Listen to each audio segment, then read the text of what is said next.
Here we are at Clinton Nursery, and today we want to talk a little bit about fall harvest. Hopefully you guys got a lot of produce out of your garden and your fruit trees, and now it's time to harvest your bees. The bees need to wait until about mid-September before you need to take them out of their nesting cavities. The reason why is they're developing. While they develop, if you harvest them too soon, you can kill your future offspring of your bees. Now that it's the middle of September, you can safely remove them.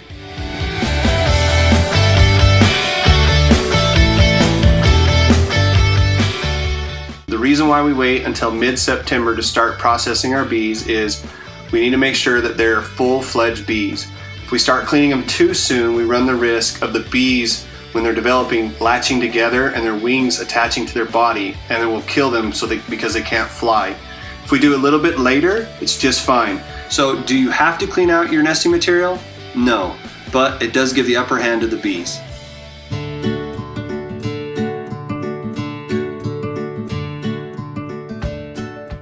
So a lot of people ask us, why do we clean out our bee houses? And the reason why is we want to give the bees the upper hand. Mother Nature has a lot of insects and pests that will attack the bees. So by opening up your nesting material, cleaning them out, you're able to identify which bees are healthy and which bees aren't, and what type of insects you have that are attacking.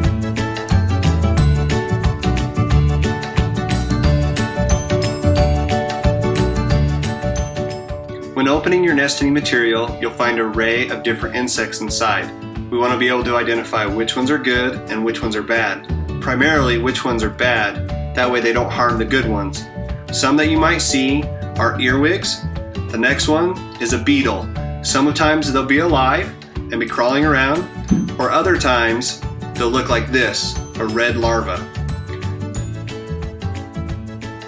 Also, we want to make sure we identify mites. A lot of times if you live in a humid environment, you'll run into these mites. They'll harm the bee as she gets ready to leave the nesting cavity. So it's important that we extract the bee out and remove the mites from the nesting material. This right here is a picture of some pollen. The bee didn't fully develop and eat the pollen, and this is okay to have. It's not good or not bad. The other thing too is a lot of people ask us, what's this black stuff on the outside of the cocoons? Is it gonna harm my bees? The answer is no, it's actually really good. It means that you have healthy bees because that is bee feces or bee poop. And it just verifies that the bee is alive and healthy inside the cocoon. Because we are in a drier climate, we don't have as many chalkbrood, but this is what it looks like, and if you'd like to learn more about it, click the link below. If you need additional help identifying what pests you have, see the link below.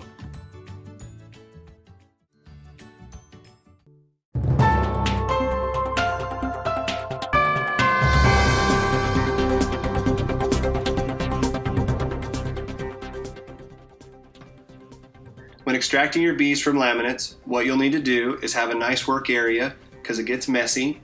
We'll take the rubber bands off the outside of the laminates, mason bees and leafcutter bees.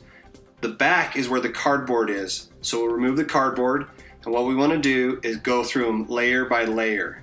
Open it up. Now we want to extract the bees. At the back of the laminate, you'll find the females. Their cocoons or larvae are much bigger. And towards the front are the males. So we'll remove the bees first and put them in a bee safe. Now we want to discard all the bad insects that are inside of there. Also at this time, we can take the pollen out and we can set that to the side. We can use that for other things.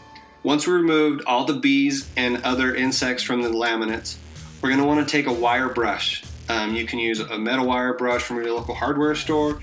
If you don't have one, you can even use your own toothbrush if you have to, or one of your kids' toothbrush. Then what you want to do is just wipe off everything inside of them and then stack them back together. There's a male end and a female end on the edges of the laminates. They'll stack together nicely, and then you'll take the cardboard, put it on the back again, and then reuse the black rubber bands to hold it all together again. Now your laminates are ready to go for next season.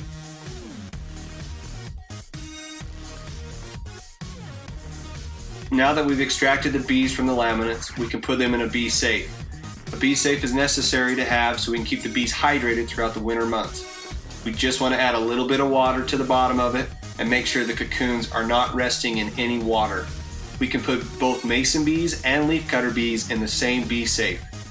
Now that we've safely stored them in the fridge, it's time now to make sure we have enough nesting cavities for next season.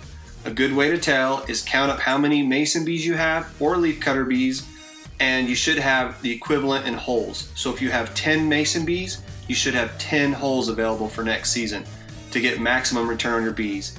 If you don't, visit our shop and you can buy more nesting material there. So to wrap this all together, the most important thing we want you to take away from this is we have good insects and bad insects, and they don't need to mix together. And to have a healthy bee population for years to come, it's important to separate them from one another and keep the good for next season and discard the bad. Now that you've gone through and have cleaned all your bees out of their nesting materials, take a look at it. See how many bees you have. Did you do really good? Great. Check out our bee buyback program. If you feel like you didn't get the maximum return on your bees, check out our link below to see what went wrong. Now that your bees are safely tucked away in a bee safe and in the fridge, they're good to go until next season.